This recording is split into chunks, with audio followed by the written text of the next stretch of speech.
Mr. Horsepower coming at you here from Buzzard Creek Compound. Let me tell you about the first time that I got into the 3 second range natural aspirated. Uh, Kind of a long story, so I'll keep it short as I can. Uh,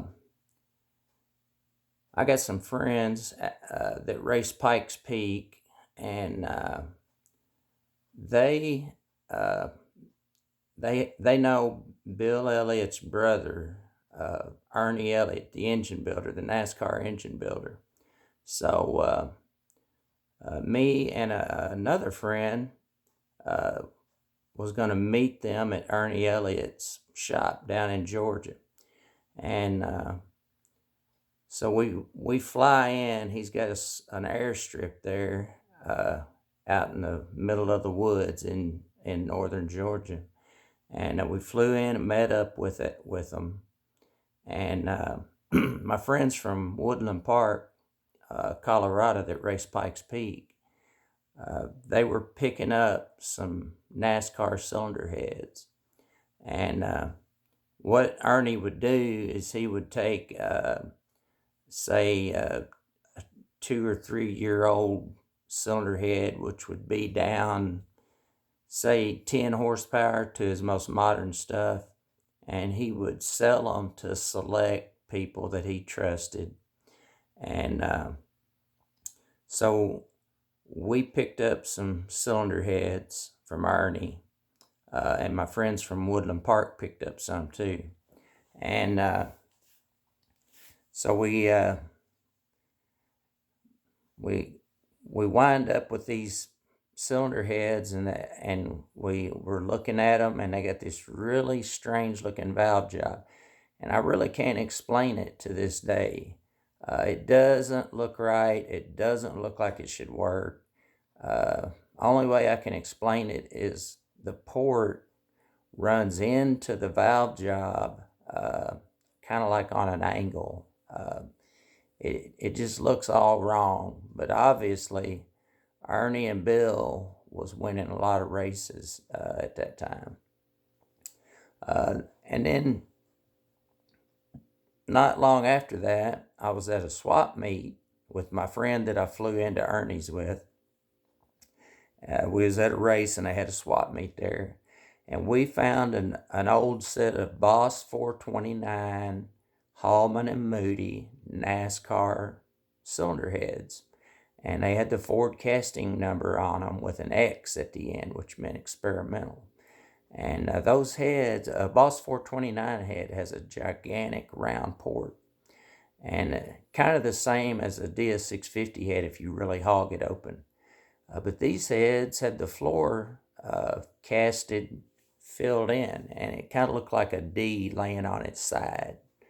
And we wound up using those heads to build an engine to put in my friend's Boss 9 that y'all may have seen videos of me racing that car. And so I talked to my friends in Woodland Park, and I said, hey, let's take this old Hallman and Moody NASCAR port and put it together with this valve job like what we seen on Bill Elliott's cylinder heads that he ran on his NASCAR engine. And so I sent a DS cylinder head out to my friend in Woodland Park, and all he does is port cylinder heads. And these guys have won Pikes Peak multiple times. So he ported the cylinder head for me and sent it back to me. And at that time, the biggest engine I had built was an 855. And so I decided to go on and go to a larger stroker crank. I went to a 100 mil crank, which is that's a 17 mil stroker on a DS. And I had to machine studs, and I had to lengthen my timing chain and go through all that, and put spacer plates in and everything to get this to all work. And that was my first 916 engine. and I put this cylinder head on it, and I knew from reading up on 426 Hemi engines that you need a different lobe center uh, angle, like a lobe separation angle on a Hemi engine. So I changed up the lobe centers on my camshafts, and probably won't believe this, but to this day I've never degreed in a camshaft. I don't even know how to do it. What I would do was I would dyno a set of cams, and then I would have webcam grind 2 or 3 degrees of lobe center, whether it be retarding a cam or advancing a cam. I just have them grinded into that and then put the cam in straight up on the marks.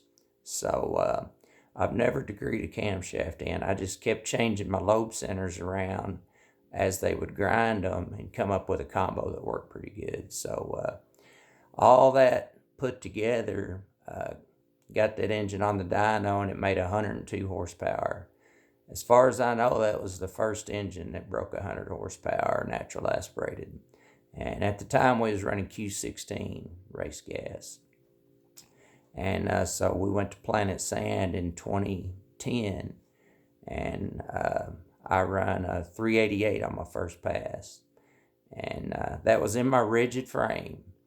The year before, I had tore the engine out of the chassis on a nitrous pass, and I stripped the whole bike down and gave it to Damien Cole, Black Label Racing, and I said, build this just like a Banshee that has 100 horse and about 85 foot-pound of torque.